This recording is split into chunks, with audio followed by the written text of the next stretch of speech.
uyu ni umwanya w'ikiganiro indirimbo n'abahimbyi kuri radiyo ijwi ry'ibyiringiro. Ikiganiro indirimbo n'abahimbyi kigamije gutangaza ubutumwa bwiza mu ndirimbo zo guhimbaza Imana.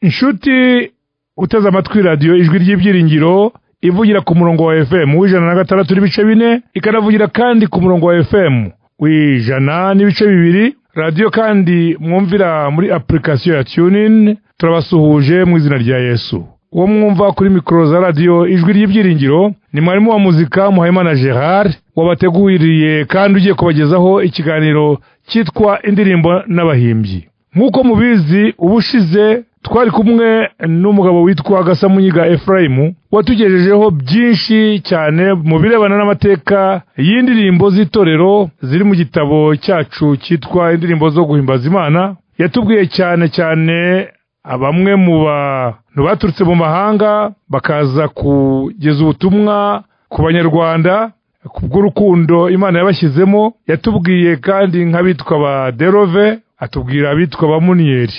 Ariko cyane mu kiganiro yatugejejeho ubushize yatubwiye kuri Derove wari umusirikari waje ari mu ntambara nk'uko bisanzwe ku basirikari bari mu rugamba, ariko nyuma aza kugaruka ari nabwo yatangizaga ivugabutumwa yitwaje Bibiliya ndetse n'indirimbo. Yagerageje rero kujya ahindura indirimbo mu Kinyarwanda nubwo Ikinyarwanda kitari kiryoshye nk'uko byagaragaraga. Ntabwo rero yari kurekeraho, ariko ibyo yakoze byafashije abantu. Rero uyu munsi turi kumwe nanone na Gasamunyiga Ephraim waje yiteguye kutugezaho undi mugabane wa kabiri kugira ngo dukurikirane tumenye dushingiye kuri bya bibazo twamubajije birebana no kumenya uko indirimbo zagiye zikwirakwira hirya no hino, haba mu bice bya Mugonero kuri Ngoma, mu Rwankerise, Igitwe, hano i Kigali no mu ntara zose zo mu Rwanda, kugira ngo abantu baririmbe kimwe, bamenye kuririmba. Umuntu nagenda mu Adventiste aho baririmba indirimbo nawe yimenye byagiye bikorwa gute. Yari yatangiye kugira ibyo asobanura, kandi muribuka yuko yavuze ibya Derove ukuntu nyine yitwazaga indirimbo na Bibiliya akabyita impanga. Ubwo rero ndamusaba akiri ahangaha akomereze kuri Derove maze atubwire ukuntu yakomeje umurimo cyane yita ku birebana n'indirimbo ku banyarwanda, cyane ko yari umugabo utarusobanukiwe n'uburyo bwo kuvuga Ikinyarwanda neza. Reka rero Gasamunyiga Ephraim yihangane tubanze dusenge maze ahite yanzika atugezeho ibindi yabazi birebana n'uburyo indirimbo zagiye zikwirakwira hano mu gihugu cyacu cy'u Rwanda. Reka dusenge.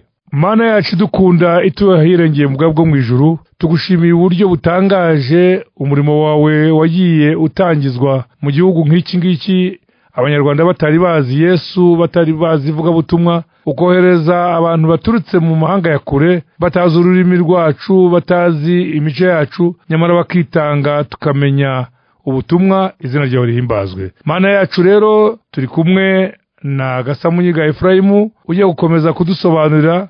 Ubane nawe kandi ubane n'abakristo bose n'abantu bose bari gutega amatwi iyi radiyo, kugira ngo ikiganiro kigiye gutambuka muri uyu mwanya kibafashe kurushaho gusabana n'Imana. Tubikwambaje mu izina rya Yesu, amina.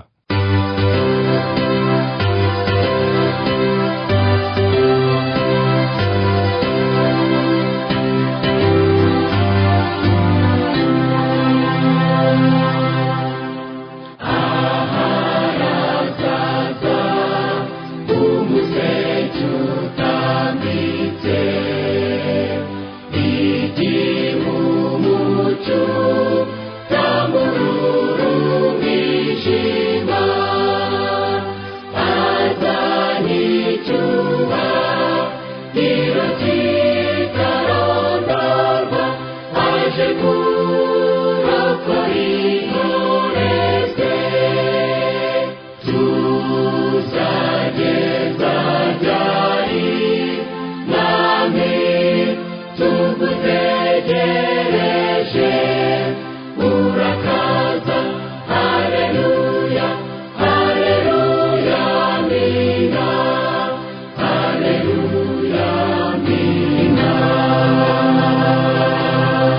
Gasamunyiga rero ndagira ngo wongere utangire ikiganiro uhereye aho warugejeje mu kiganiro cy'ubushize.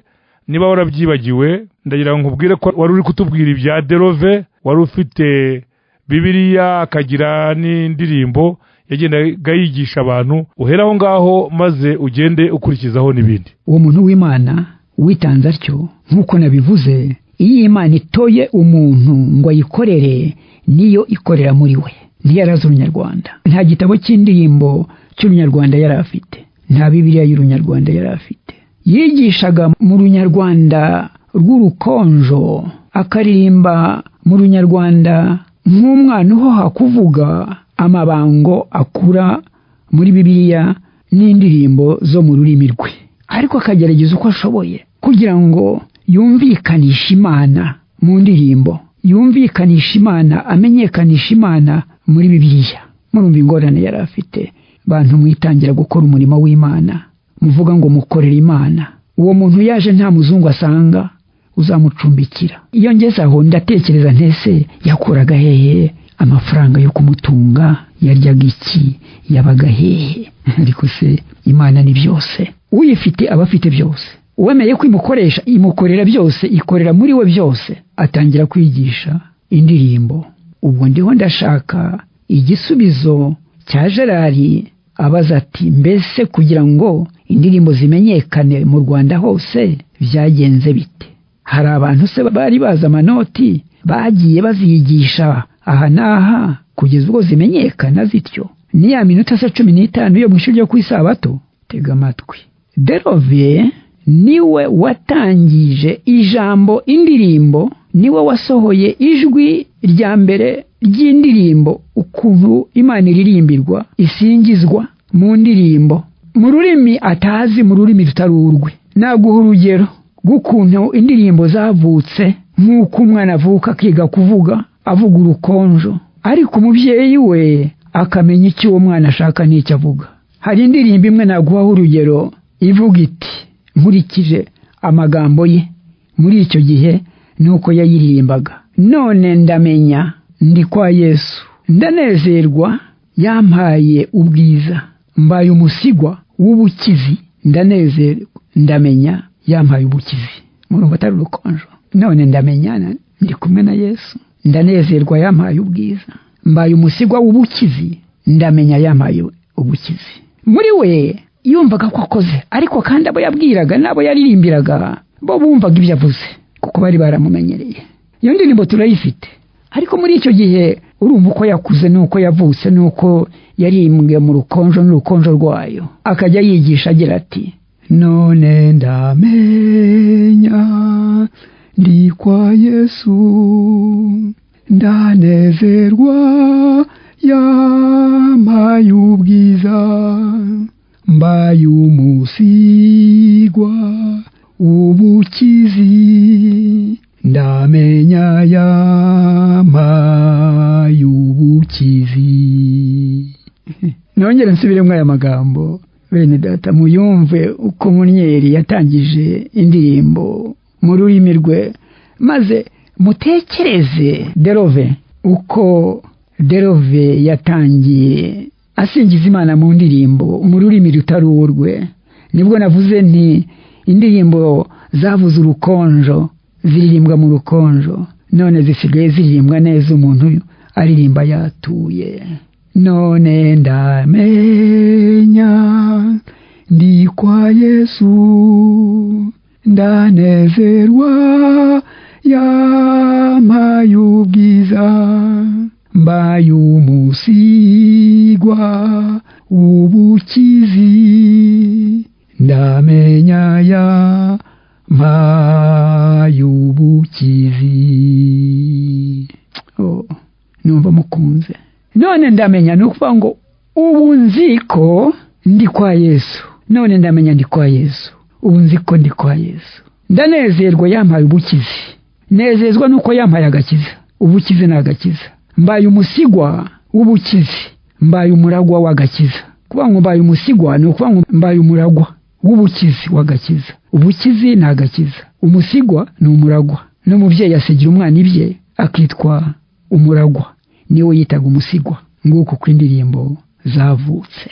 Hagati Munieri yaraje, ntabwo mvuga ibitekerezo by'uko misiyoni yatangiye, ariko se mvuze ntiyaraje. Yaje ava hese? Yaje ava Kirinda. Yari yarabahoje misiyoni ya Kirinda, yari y'Abadaki, batsinzwe barahunga, arayibohoza. Ariko aho bagarukiye aba misiyoni ye azigitwe.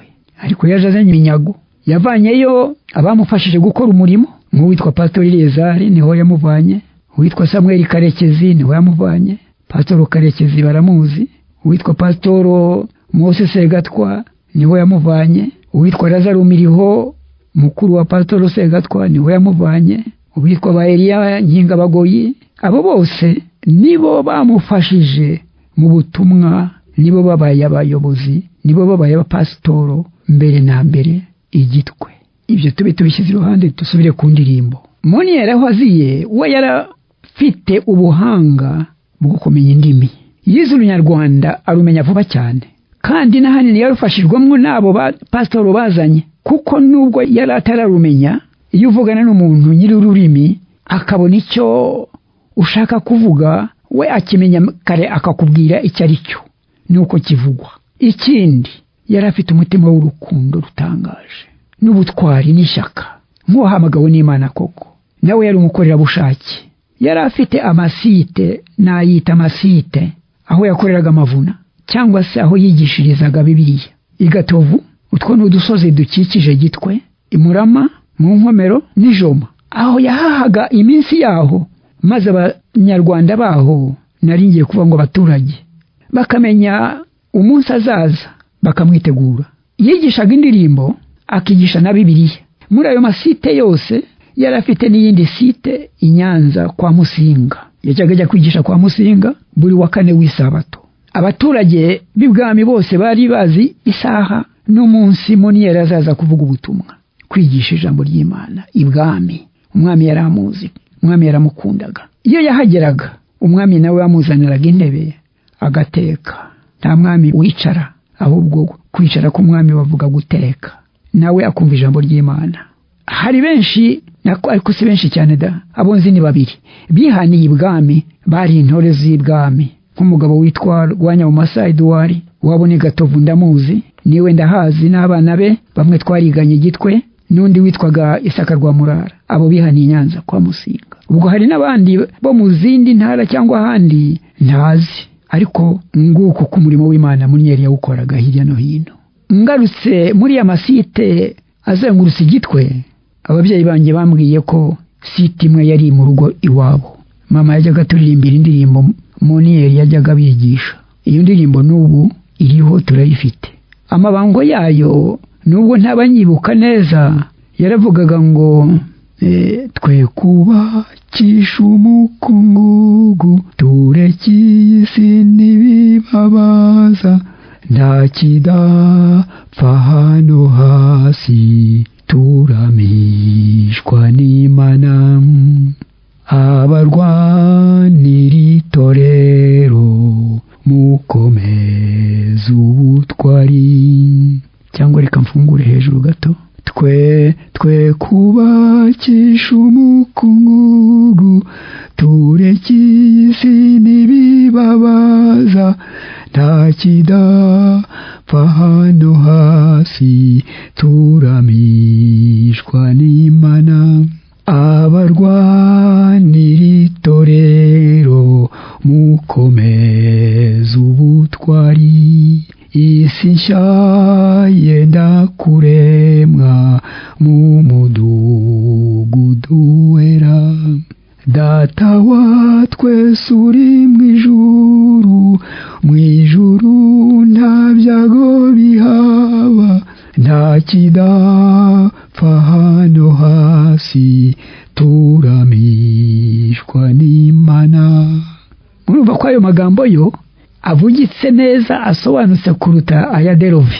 Munieri yari amaze kumenya Ikinyarwanda. Ubwo indirimbo zavutse, zatangiye kuririmbwa buhoro buhoro. Nk'uko umwana akura niko nako zakuze.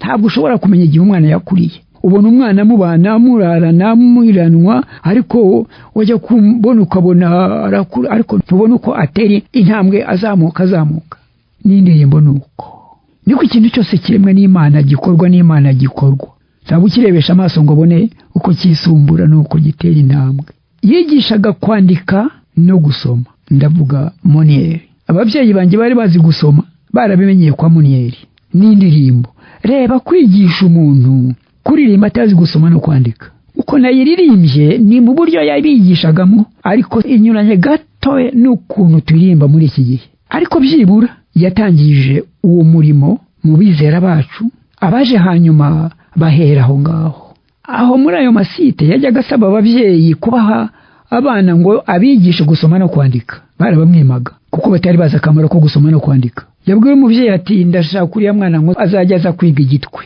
bari baratangiye kubaka amashuri noneho ababyeyi bakamubwira bati turaguha umwana wacu uzaze kwiga gusoma no kwandika ngo azandike ibiki mwene sushefu kanaka ntiyasimbuye se sumushefu hari amashuri yize barebaga hafi batyo ariko Monieri warebaga kure we yabashakiraga ibyiza biri imbere ariko kuko batari bazi ibyo ashaka ntibarebaga imbere kuko batari bajijutse babuzaga abana babo kujya kwiga kwa Monieri ariko abagendaga bagira imyumvire myiza bakamuha abana akajya kubigisha iyo babonaga ababyeyi bamwe babonaga abana babandi babyeyi babasomera inyandiko zimwe basangaga baraciswe bakohereza abana babo kwa Monieri kwiga kandi abana batangiraga kwiga ntugire ngo ni nk'uko abana bacu batangira kwiga muri iyi myaka bafite imyaka 3 oya nawe se umwana waragiraga inka akazicira icyarire ese akamubuza ati ntujye kwiga kuko ugiye sinabona umfasha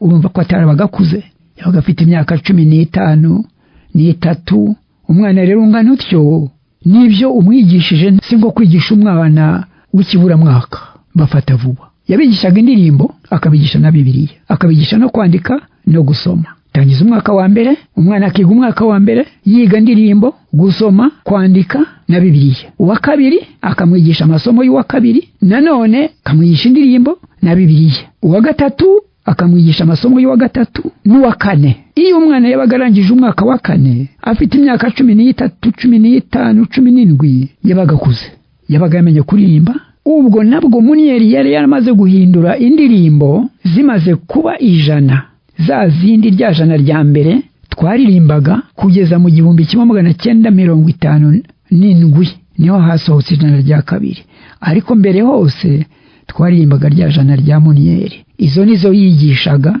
mu mashuri ye no muri za site ze iyo umwana yarangizaga imyaka 3 kwa Monieri yamwoherezaga kwigisha mu mashami ayo mashami se ni ayahe ni aya matorero tuvuga zengurutse yitwe za Kabuga za Mbuye za Rusebeya za Karurara za Kavumu za Nkomero za Nyabitare iyo abana bigaga imyaka 3 yaboherezaga muri ayo mashami bakajya kwigisha abandi bana bakajya gufungurayo ayo mashuri ariko ntiyabatereranaga yarabafashaga ko ntibari kubyifasha mu bwabo nabo bakigisha za ndirimbo bakigisha ya Bibiliya bakigisha gusoma no kwandika abandi bana ndetse n'abakuze iyo bamaraga y'imyaka 2 3 bigisha ubwo nawe yasigaraga yigisha abandi ya myaka 3 yashiraga cyangwa 4 babandi bari baragiye muri ya mashami bagarukaga kwiga abasigaye biga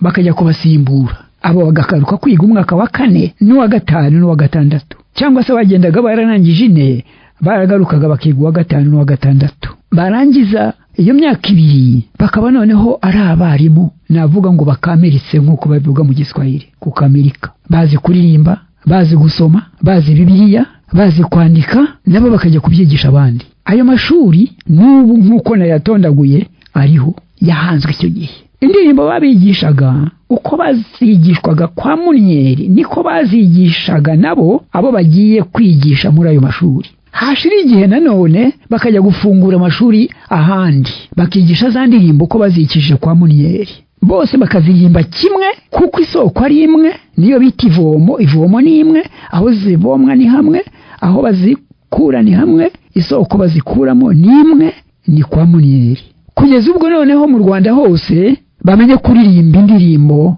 100 zose za Munieri.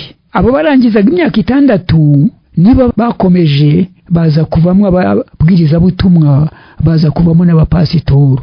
Noneho bakwiza ubutumwa mu Rwanda hose, bakwiza indirimbo mu Rwanda hose. Kwa Munieri bigaga nijoro Bibiliya mu masambiri, saa 3 niho bigaga Bibiliya nijoro. Ahari wambaza uti kuki se bigaga Bibiliya nijoro byaterwaga n'iki? Ntabwo nzi impamvu. Burya umuntu akora gahunda porogaramu ayiterwa n'ibintu runaka, n'igihe, n'impamvu, n'imirimo uko yabigennye n'uko yabipanze. Ahari nkanjye ntekereje niyo yabiterwa nuko ku manywa yabaga afite imirimo myinshi muri ayo masite, kujya kubwirizayo, kubwiriza ibwami, kubaka amashuri, kubaka amazu yabo, kubaka urusengero. Bari bafite urusengero rwiza cyane, nararubonye rufite n'umunara. Urwo rusengero rwari rufatanya n'amashuri, kandi babaga muri izo nyubako. Bigishaga abizera gatikisimu, abigishwa kubatizwa. Kera iyo umuntu yihanaga mu gihe cyacu ntabwo yaheraga ko ngo abatizwe nko muri iki gihe. Iyo batizwaga wajyaga mu ishuri rya mbere bita ishuri rya abumva, ukaryiga umwaka umwe cyangwa 2, bakazagukoresha ikizami bakakwimura. Ariko ari nako bakugenzura koko kuri umudivantiste. Bahamagaraga amazina bakareba imibyizi, kufite imibyizi myinshi udasiba kenshi ku isabato. Bahamagaraga amazina mu gitondo, mu materaniro yo ku mibyizi ku wa 4 bahamagaraga amazina, bakagenda bashyiraho ikimenyetso agati gahagaze. Ubwo ni ikimenyetso cy'uko waje. Wabutaje bagashyiramo ikizero, waba uje wakererewe wikoshoje bagashingamo agati, ubwo bakamenya ko wakererewe. Ubwo mu bumva ukahiga imyaka 2 cyangwa umwaka 1. Nyuma wakora ikizamu gatsinda, kandi baragenzuye ko wubahirije izo gahunda zose, bakagushyira mu cyiciro cya 2 cyitwa abitegura. Nacyo ukakiga imyaka 2. Nyuma bakaza gukoresha ikizami cy'ibyigisho wigishijwe bakurikije ya mibyizi ya buri munsi. Ikizami wagitsinda bakakubatiza. Ubwo nibwo wagiranaga amasezerano y'indahiro zimwe barahiza abagiye kubatizwa. Iyo mu divanite yabatizwaga icyo gihe yabaga yaramaze gukamirika, kuko yigaga imyaka 4 mu bumva, mu bitegura, uzi icyo batirijwe. Ni nayo mpamvu bangaga kubatiza umuntu akimara kwihana, kuko yabaga atazi icyo nakwita doctrine y'abadivantiste. Batazi adivantite icyo ari cyo, batazi amategeko y'Imana uko ari 10, batazi kimwe mu 10 n'impamvu bagitanga, batazi n'amaturo n'impamvu amaturo atangwa, batazi n'isabato n'impamvu iyo sabato iruhukwa. Noneho iyo babonaga ibyo byose waramaze kubimenya, nibwo bakubatizaga ukitwa umudivantite nyawe. Nicyo gituma muzabona abadivantite kera, abize kera, uzasanga bazi adivantite icyo ari cyo. Nubwo si ukuvuga ngo bakiranuka cyane, oya mwese ntawe ukiranuka nk'uko Imana ishaka cyane, ntibibaho. Ariko si kimwe no kubona umuntu yihanye ngo umwanya abatizwe. Niba akoze ishyano yiga icyumweru 1 cyangwa 2 muri ya amavuna narangiza abatizwe, nta cyabazi mukuri. Nicyo gituma benshi basubira inyuma. Bigishaga nijoro, niho naringereje, biga Bibiliya n'indirimbo. Abashimanaga muri abo ngabo babashyingiraga nijoro. Nanone ntubaze impamvu, niyo yari gahunda yabo ibayobozi Delove na Munieri. Bigishaga Bibiliya n'indirimbo nijoro, bashyingiraga nijoro, abakwe n'abageni bakagenda baririmba ijoro ryose bataha iwabo. Iyo niyo yari gahunda yabo. Munieri yagize umwete utangaje wo gukora umurimo w'Imana no gutinyuka no kwigisha abakomeye, abashefu n'abasurushefu. Abo ngabo yajyaga iwabo uko ashaka, nawe se yabura kujya aho ngaho kuri abo, kandi yarajyaga n'ibwami. Musinga yaramukundaga cyane, ni nacyo cyatumye amuha igitwe yose. Burya gitwe kuba yizi, ihereye ku mugezi ugabanyasheshe na Gitwe, kazamukaho bita ku kibuga cy'indege, ukagera aho ahoza amazu y'abanyeshuri, ukagera ku misiyone, zamuka ukarenga ka Bienveni. Gitwe yarazamukaga ikagera ruguru aho Ruzagiriza yagabaniraga na Mbonyumushi, cyangwa kuba basimbuye aho Munyenye yagabaniraga na Karera, aho bitaga ku Mukoni mu mpinga ya Gitwe. Ariko abazungu baza kubona Gitwe ari nini nta n'icyo bazayikoresha, barazamuka bageze kuri Bienveni bati tugarukiye aha. Batera inturusu. Hari inturusu zitonze umurongo kuri Karambo mu ruhande ruherera Murama ukagera kuri Bienveni, n'ahandi hitwa muri Rumondo mu ruhande ruherera Ijoma aho bajyaga bita kwa Pastor Zakaria muri kiriya gikombe naho hari inturusu z'urugabano ukagera kuri Bienvenue, bandika icyapa ngo cyanditseho ngo Bienvenue. Ubu ntakiriho, ariko icyo cyari kiriho. Umurimo w'Imana wakomeje kwaguka, indirimbo zimenyekana zityo. Ngarutse ku ndirimbo n'ikibazo cya Gerard. Indirimbo kugira ngo ziririmbwe mu buryo bumwe, nuje iburengerazuba wumve baraziririmba nk'uko iburasirazuba baziririmba, nujya mu majyepfo wumve baraziririmba nk'uko mu majyaruguru baziririmba. Byadutse mu gihe cya Munieri, cyangwa byatewe na Munieri, kuko niwe wazikwije mu Rwanda hose. Nabo barimu be, nabo bafasha be, nabo yagiye acagura, babyita gucagura. Gucagura ni igiswahili, ni izina rikomoka ku zina ry'igiswahili ryitwa kucagua. Najyaga mbona abarangizaga igitwe baragiraga umunsi mukuru wo kubacagura, bamwe bakabohereza muri Kongo, Kirundu, Rwese, Rubumbashi, Nebasa, babyitaga kucagua, ngo kanaka yacaguriwe yunaka. Ni izina ry'igiswahili bakoreshaga. Nguko uko indirimbo zakwiriye mu Rwanda. Ndagushimiye mukunzi wa radio Ijwi ry'Ibyiringiro, wakomeje gutega amatwi iki kiganiro indirimbo n'abahimbyi, mutegurirwa kandi mukakigezwaho na mwarimu wa muzika Muhayimana Gerard. Muri studio twari kumwe na Gasamunyiga Ephraim, wongeye kutugezaho amateka y'uburyo indirimbo zagiye zikwirakwira mu Rwanda kandi zikagera no mu mahanga mu buryo bumwe. Mu buryo yarangijemo iki kiganiro, tumaze kubona ko hari intumwa zatoranyijwe, ibyo yise gucagurwa, zikajya no muri Kongo, zikajya n'ahandi. Uburyo rero zari zaratorejwe ahantu hamwe, zitozwa n'abantu bamwe, soko ikaba ari imwe, ivomo rikaba ari rimwe, byatumye uburyo indirimbo zigenda zigishwamo buba bumwe. Niyo mpamvu uturuka kuri Ngoma ku Mugonero ugasanga bararirimba gutya, wagera igitwe naho ugasanga nuko n'igitwe niko bari kuririmba, bityo no mu Rwankeri ukazamuka ukajya ni Kigali mu murwa ugasanga nuko bari kuririmba. Ubwo rero ivomo ryari rimwe. Munieri yakoze umurimo ukomeye. Shuti rero mwateze amatwi iki kiganiro, turabashimiye kandi tubararekera kurikira ikiganiro cy'ubutaha. Uyu wari umugabane wa kabiri w'ikiganiro tumaze kugirana na Gasamunyiga. Ubutaha rero ndamutumiye kugira ngo azaze twongere dukorane umugabane wa gatatu, kugira ngo twumve noneho abantu bari barize amanote bigishaga izo ndirimbo bate, niba bari baza amanota y'umuziki. Nabyo ndifuza ko yazabitubwira. Ndibwira ko Gasamunyiga azemera akaduha uwo mwanya kugira ngo adusobanurire. Mugire rero amahoro ya Kristo na ubutaha.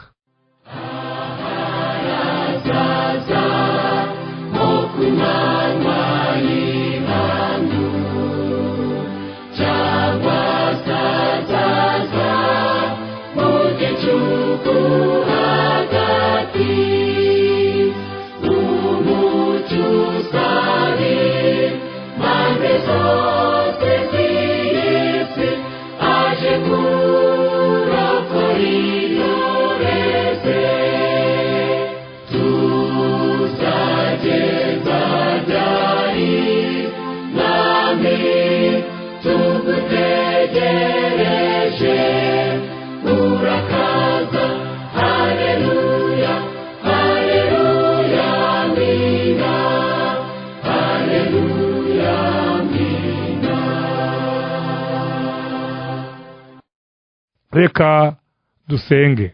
Mana yacu, twumvise rwose ikiganiro gishimishije cy'uburyo wagiye ukoresha abagaragu bawe bagacagurwa, bakajya ahantu batigeze bamenya, bakajya kuvuga y'ubutumwa, abo babwirije ubutumwa nabo bakajya babujyana ahandi. Uduha imbaraga nk'izo ndetse zisumba izo ngizo, kugira ngo muri iki gihe u Rwanda rurusheho kumenya ubutumwa bwawe, ndetse n'ahandi bukwire kujya buzagereyo. Ubitubashishe mu izina rya Yesu, amina.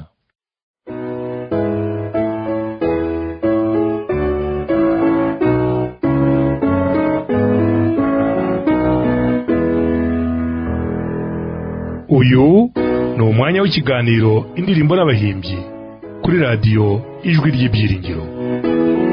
Ikiganiro indirimbo n'abahimbyi kigamije gutangaza ubutumwa bwiza mu ndirimbo zo guhimbaza Imana.